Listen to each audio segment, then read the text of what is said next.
So now let's make a smoothie. Today I'm making my favorite recipe. So here I have spinach, pears, apples, bananas, and strawberries. For more recipes for this on-the-go blender, you can visit my Instagram. I'm going to add all my ingredients.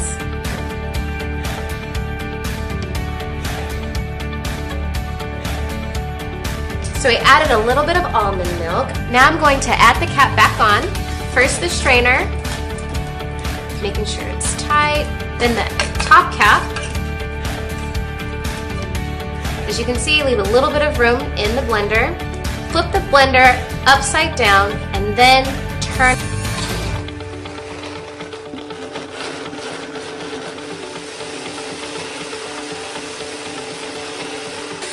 It's so easy to use. Now let's see how it tastes.